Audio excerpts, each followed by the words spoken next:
the OBC population of this country is not one less than 50%, possibly 55%. 16% are Dalits, 9% are Adivasis, 15% are minorities. Last budget, there was a photograph. You remember the photograph? Of course. वो मक्खन बांटने वाली, हलवा बांटने वाली photo. मैं हैरान हो गया कि इस बार फोटो ही हटा दी. हलवा खिलाया मगर दिखाया नहीं किसको खिला रहे. प्लीज. तो at the center of any new development paradigm for this country, which runs parallel with the production paradigm I spoke of, which works together with the production paradigm I spoke of, is the participation of lower castes, OBCs, Dalits, Adivasis in the wealth of this country. If we look at the largest corporates in this country, they're all owned. None of them are owned by OBCs. None of them are owned by Dalits. None of them are owned by tribals. If we look at the biggest media companies that support the Prime Minister, every day we see the Prime Minister's pleasant face, smiling face on these media. None of them are owned by OBCs. None of them are owned by Dalits. None of them are owned by Adivasis. This is the fact. So central to any new development paradigm is the architecture of a new paradigm. And that architecture of the new paradigm can only be built once the caste census is placed on this day. Because once the caste census is placed on the table, we will know exactly how much of this country's wealth, how much of this country's power, how many of this country's institutions are owned by 90% of this country. There are OBC MPs in the BJP. There are OBC MPs in the BJP. There are Dalit MPs in the BJP. There are Adivasi MPs in the BJP. Remember, you are OBCs, you have 50% of the population and you have absolutely no power. I know that you're sitting there and you cannot even open your mouth. That is the truth of the country. प्रधानमंत्री का चेहरा आपको दिखाई नहीं देता है. जाति जनगणना, प्रधानमंत्री का चेहरा आपको दिखाई नहीं देता है. Architecture, participation, revolution in this country that we are going to bring. ये अंधेरा हो गया है. पार्लियामेंट में है. ये कुछ दिखता नहीं है. सोनिया गांधी, प्रियंका, ये इधर अपोजिशन को कुछ दिखाई नहीं देता है. ओबीसी बात करते हैं. So the idea is, Speaker sir, the idea.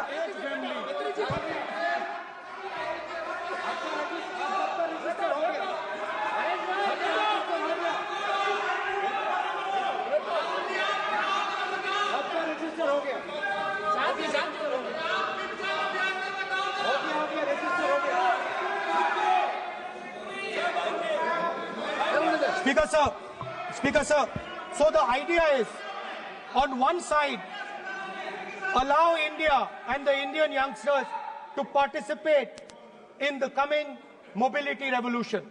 Allow them to participate in building robots, in building drones, in building electronic items, in building EVs.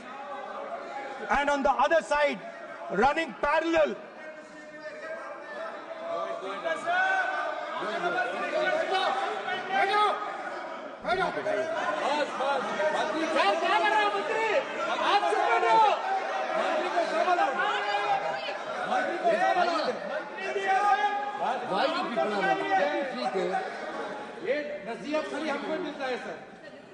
मैंने उनको ही मना किया. The country, Speaker sir. ऐसा नहीं है.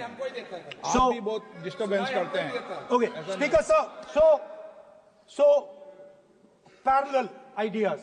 One idea: participate in the mobility revolution. Whether you're thinking of economy, weapons, production, healthcare, India should participate in this revolution. India should become the master of the electric motor, master of the battery, master of optics, and master of AI applied on top of that production system. Now imagine the power of AI when we apply it to the caste census. You imagine what we will do with AI and what we will do with the social revolution in this country when we start to apply AI on the data that we get from the caste census. So we are going to run a parallel track.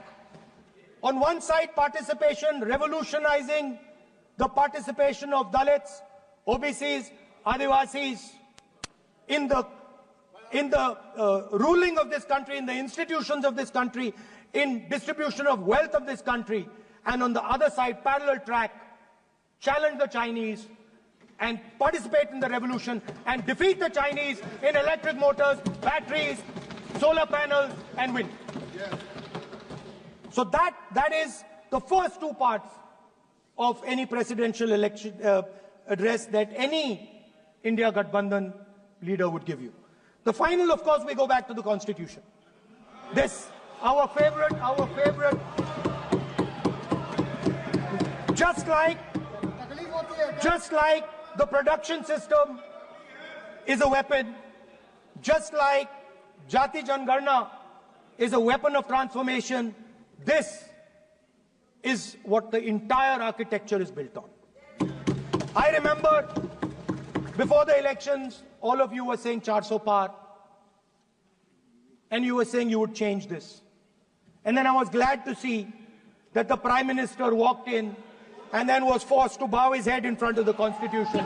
It was a moment of pride for all Congress people that we had explained to the Prime Minister and to the whole country that no force will dare touch this. Yeah. I know that the RSS has never accepted this. Mohan Bhagwatji has said that India didn't get independence in 1947. He has said that this constitution is meaningless. I know that that is at your heart. We will never let your dream come true. This constitution is going to rule India always. Now, एक minute आप प्रतिपक्ष के नेता हैं, मेरा आपसे आग्रह है कि जो विषय आप रखें वह तथ्यों पर आधार पर रखें, उचित होगा।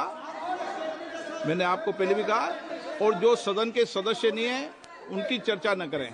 बताता हूं सर, मोहन भागवत आप नियम प्रक्रियाओं की पालन करें, आपसे अपेक्षा। सर, मोहन भागवत जी ने स्टेटमेंट दिया। मोहन भागवत का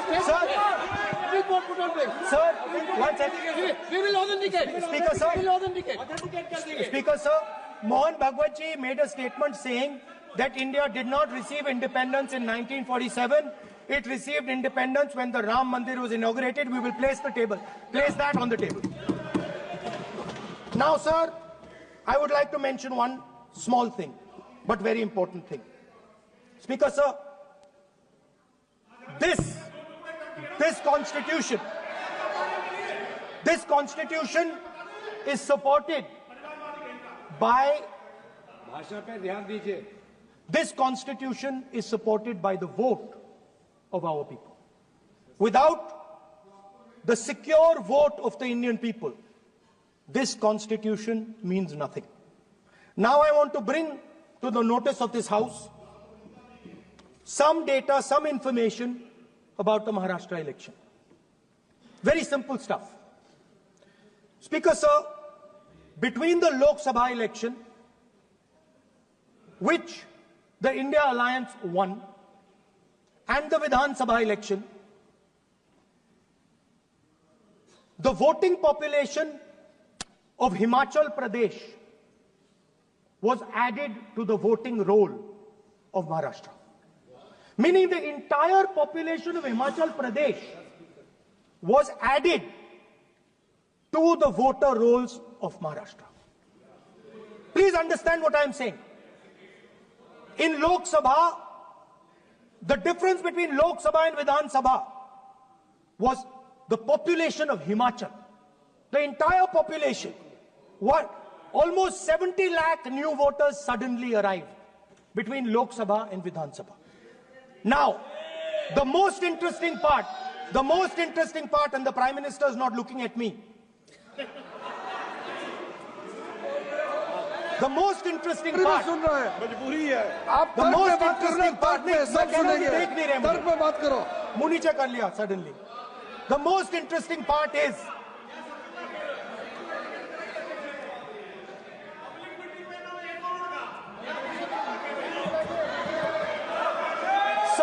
Sir, Maharashtra में more voters were added in 5 months in Maharashtra than were added in 5 years in Maharashtra. जितने 5 साल में ऐड हुए उससे ज्यादा 5 महीने में ऐड हुए, आखिरी 5 महीने में लोकसभा चुनाव के बाद। सर, एक बिल्डिंग है सर शिरडी में, एक बिल्डिंग में 7,000 नए वोटर एक बिल्डिंग में ऐड हुए सर। एक बिल्डिंग में 7,000 नए वोटर ऐड हुए सर। सर, मैं कोई आरोप नहीं लगा रहा हूं, मैं कोई आरोप नहीं लगा रहा हूं, मैं सिर्फ ये कह रहा हूं सर कि ये इसमें कुछ ना कुछ प्रॉब्लमैटिक है कि हिमाचल प्रदेश जितने बड़े वोटर्स लोकसभा के बाद जादू से आ जाते हैं। अब हम क्या कह रहे हैं, हमने इलेक्शन कमीशन से रिपीटेडली कहा है कि हम आरोप नहीं लगा रहे हैं, आप एक काम कीजिए, हमें लोकसभा की वोटर लिस्ट दे दीजिए, नेम एड्रेस और इलेक्ट्रॉनिकली दीजिए, और विधानसभा नहीं है।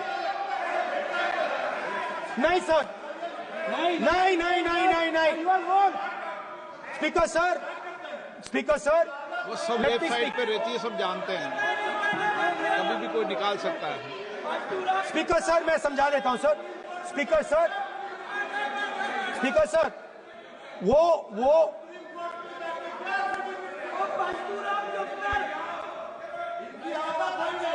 Speaker sir, we have asked, speaker sir,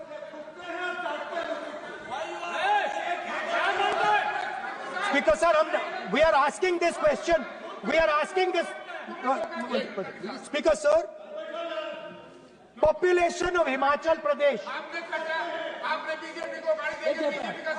Please. Population of Himachal Pradesh has voted. Extra has voted in Maharashtra.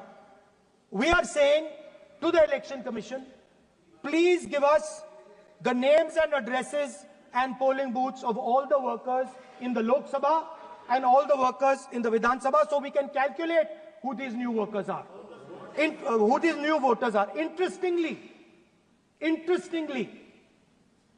the new voters are mostly in the constituencies that the BJP has swept. Please understand, the new voters have been added mostly in the constituencies where BJP has swept. I am still not making an allegation.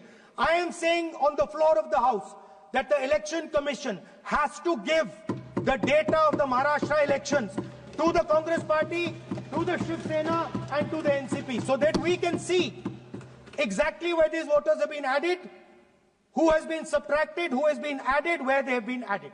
This is not an irresponsible request. This is a very simple request for them to fulfill. The reason I am saying this, sir, is because the rules have been changed. This is not just said in isolation. Speaker, sir, the election commissioner used to be chosen by the Prime Minister, Leader of Opposition, and the Chief Justice. Sir, the Chief Justice was removed from that committee. Why? Why? This is a question, sir. This is a question to the Prime Minister. Why was the Chief Justice removed from the committee? Now, in a few days, I am going to go to the meeting. I'm going to go to the meeting. There's going to be Mr. Amit Shah and Mr. Modi ji. And there's going to be me. 2 to 1. Why am I even going to the meeting? What is the purpose of me going to the meeting? I'm only going to the meeting to certify what Modi ji and Amit Shah ji are going to say. Right? Whereas if the Chief Justice was there, there could be a discussion. Chief Justice and Leader of Opposition could say, no, we don't agree. So, there seems to be a calculated strategy. Now, just prior to the Lok Sabha, the election commissioner was changed and 2 new election commissioners were placed. Yes. We know that the election dates were changed. Yes. We know that the elections were postponed. These are facts. These are not things I am inventing. So, in order to safeguard this constitution, the entire opposition requests the data for the Maharashtra election. We request the data and the electoral voter list for Lok Sabha and the corresponding list for Vidhan Sabha. And I am very confident that the Election Commission will not give us this information.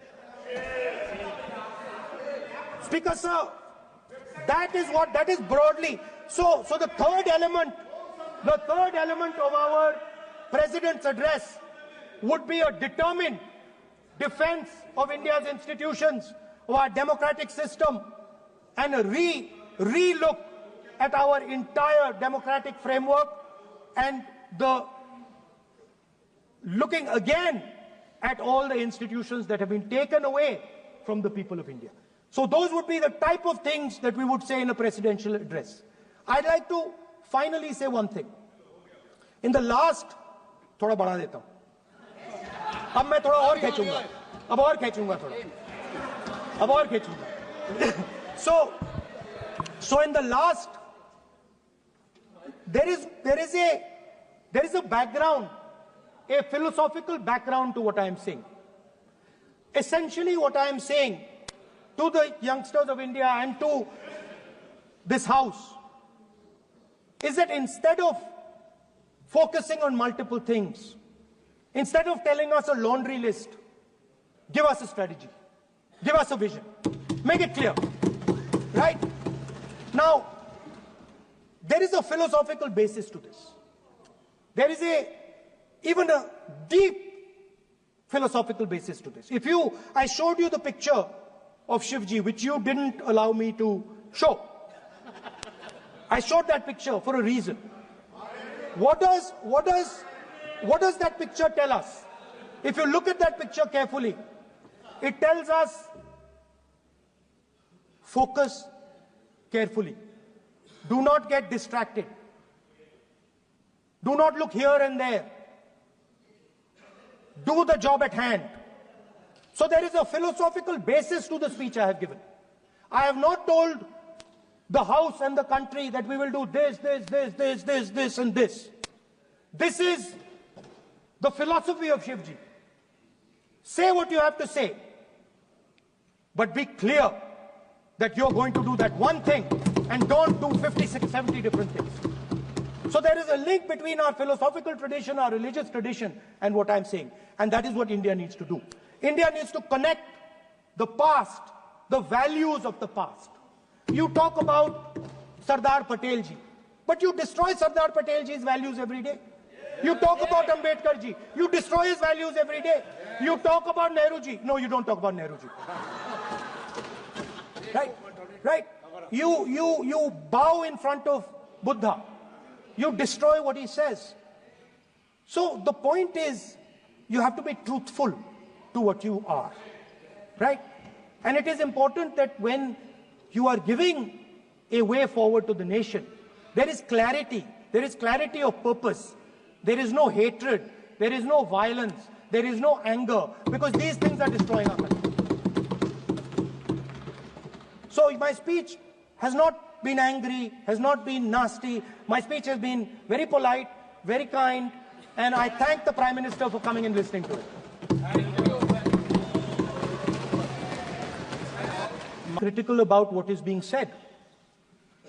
And I am saying that this is not the type of President's address that should be delivered.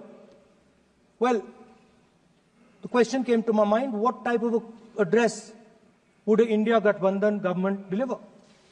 How would that address be different than the address we heard? Because it's no point me saying that it is a laundry list and then not providing an alternative idea. And so today I would like to lay out some dimensions of what an alternative address would look like. What the India Gathbandhan would probably focus on. and where we would lay emphasis. The future of this country is going to be decided by the young men and women of this country, the youth of this country. So I think anything we say has to be addressed to them, has to be spoken to them. The first thing in front of us, and this is something I'm sure the Prime Minister would accept, and pretty much everybody in this room will accept, is that even though we have grown fast, we are growing slightly slower now, but we are still growing. A universal problem that we have faced is that we have not been able to tackle the problem of unemployment.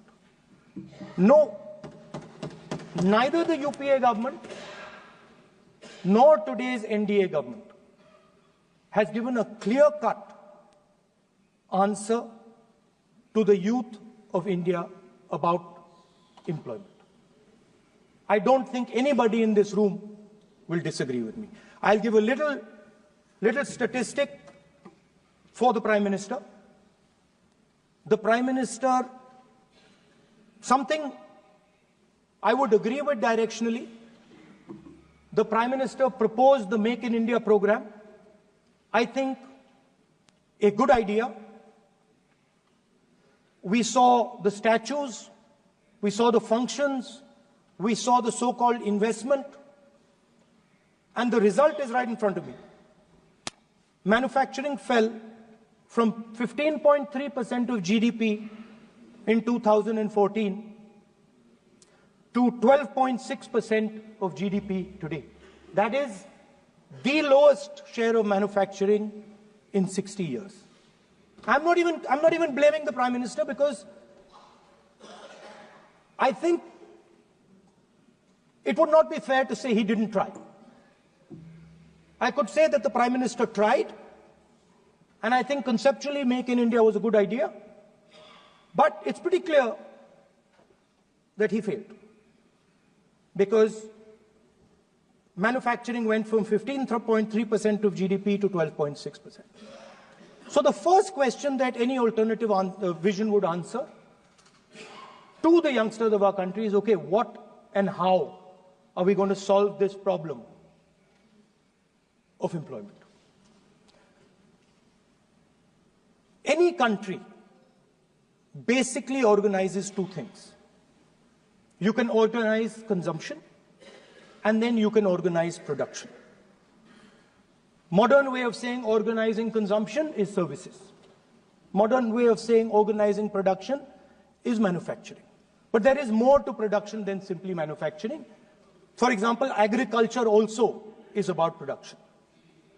Now, pretty much every government since 1990 has done a decent job on consumption, on organizing consumption. Which are the companies that organize consumption? Uber organizes consumption.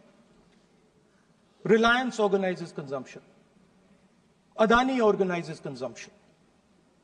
But we have, as a country, failed in organizing production. We have excellent companies that try to organize production. They are the Mahindras of this world. They are the Bajajs of this world. Part of Tata's organizes production, but the record of the country on organizing production is dismal. And essentially what we have done is we have handed over the organization of production to the Chinese. So this mobile phone, even though we are saying we make this mobile phone in India, that is not a fact. This phone is not made in India. This phone is assembled in India. All the components of this phone are made in China. The network that has produced this phone is made in China, is owned by China.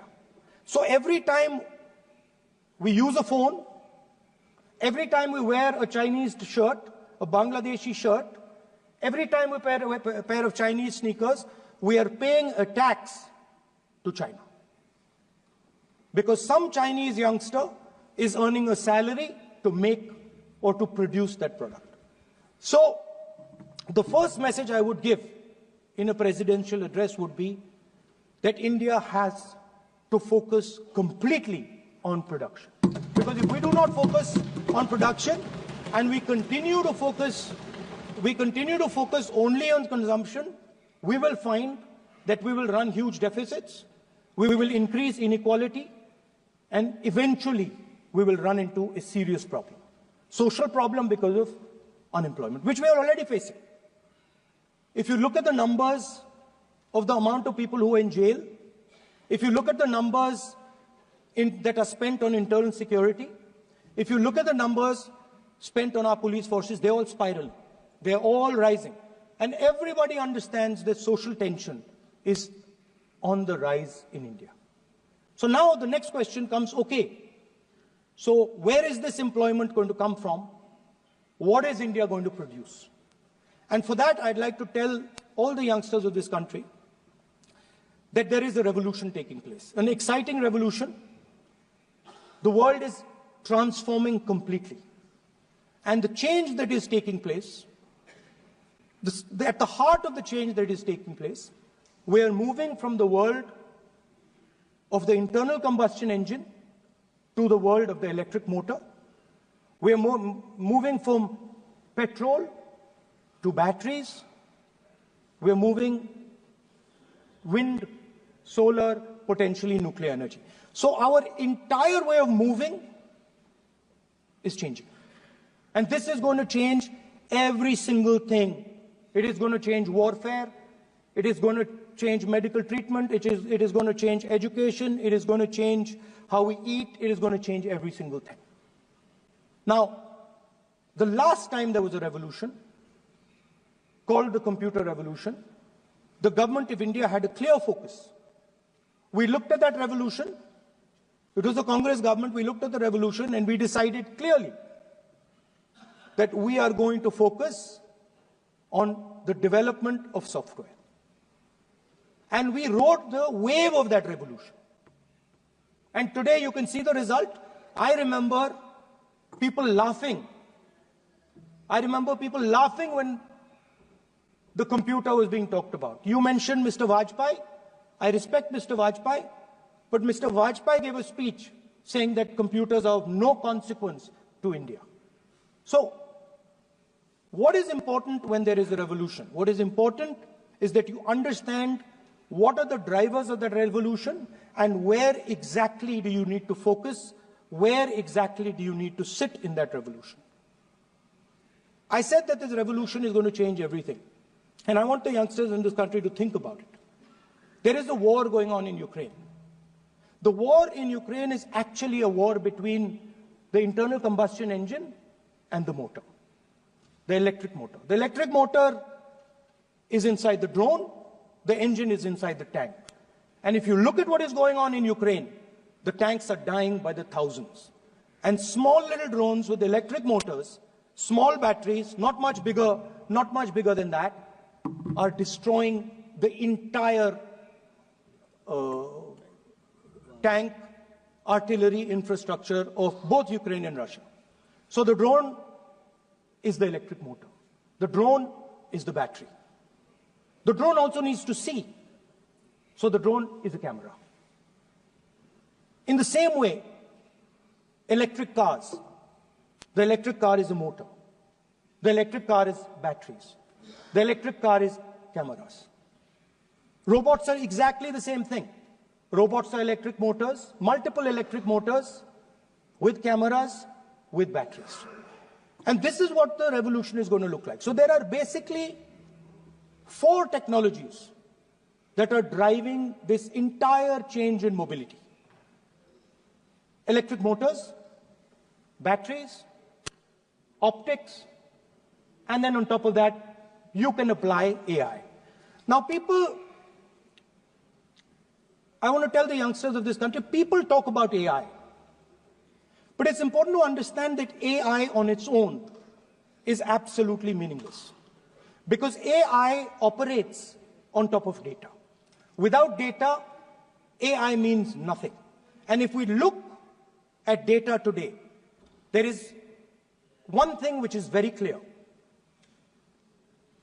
Every single piece of data that comes out of the production system in the world, the data that was used to make this phone, the data that is used to make electric cars, the data that is used to make basically all electronics on the planet today is owned by China. And the consumption data is owned by the United States. In China, the consumption data is owned by China, but in India, companies like Google, companies like Facebook, companies like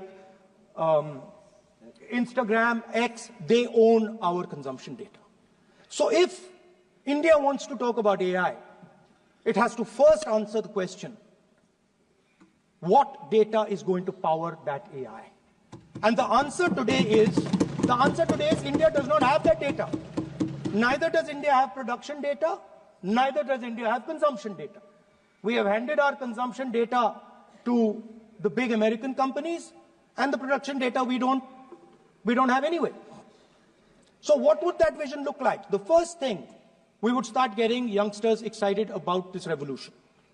We would start to introduce the idea of a completely new way of moving, a complete revolution in how things move. We would start teaching our children in schools about batteries, about electric motors, about how these things combine, about how drones, robots, electric cars are structured, how they will work together. And most important, we have to start building a production network so that we can get access to production data. Now, what would we focus on? We would not give you a laundry list. China has at least a 10-year lead on India in this space. China has been working on batteries, robots, motors, optics for the last 10 years, and we are behind. So what would our president's address say to the youngsters? We will choose critical areas in each one of these technologies, and we will start to build capabilities in those areas. The second thing we would do, we would ensure that our banking system is not captured by 2 or 3 companies that basically do not allow you to build a production system. But our banking system is open, is dynamic, and is accessible to small and medium businesses and to millions and millions of entrepreneurs who want to take part in this revolution. Our foreign policy would take into account this revolution. When we talk to the United States, we would not send our foreign minister to invite our prime minister to his coronation. We would not send him 3 or 4 times, please invite our prime minister. Because if we had a production system and if we were working on these technologies, the American president would come here and invite the prime minister.